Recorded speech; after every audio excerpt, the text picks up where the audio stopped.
Kasaragod നല്ലോംപുഴയിൽ KECB കരാർ ജീവനക്കാരനെ കൊലപ്പെടുത്താൻ ശ്രമിച്ച കേസിലെ പ്രതി സന്തോഷ് മാരിപ്പുറം കസ്റ്റഡിയിൽ. കണ്ണൂർ ആലക്കോട് നിന്നാണ് പ്രതിയെ പിടികൂടിയത്. വിവരങ്ങളുമായി കാസർഗോഡ് നിന്നും സിജു കണ്ണൻ ചേരുന്നുണ്ട്. സിജു, പ്രതി കസ്റ്റഡിയിലായിരിക്കുകയാണ്. എപ്പോഴാണ് ഈ പ്രതിയെ പിടികൂടിയത്? ഇനി പോലീസിന്റെ തുടർ നടപടികൾ എങ്ങനെ?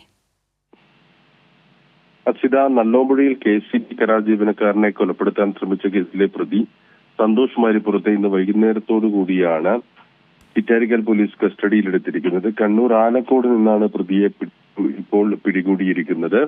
ഈ സംഭവത്തിന് ശേഷം ഇയാൾ ഒളിവിലായിരുന്നു. ഒളിവിലായ ഇയാൾക്ക് വേണ്ടി പോലീസ് അന്വേഷണം ഊർജിതമാക്കി വരുന്നതിനിടെ കണ്ണൂർ ഇയാളെ പിടികൂടാൻ സാധിച്ചിരിക്കുന്നത്. നിലവിൽ ചിറ്റാരിക്കൽ പോലീസ് സ്റ്റേഷനിൽ ഇയാളെ എത്തിച്ചിട്ടുണ്ട്.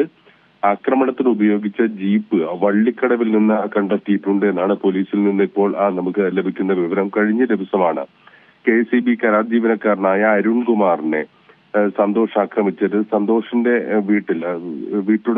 സന്തോഷിന്റെ പിതാവ് ജോസഫിന്റെ ഉടമസ്ഥതയിലുള്ള വീട്ടിൽ KECBയുടെ മീറ്റർ തകരാറിലായതിനാൽ അത് മാറ്റിയിരുന്നു KECB ജീവനക്കാർ.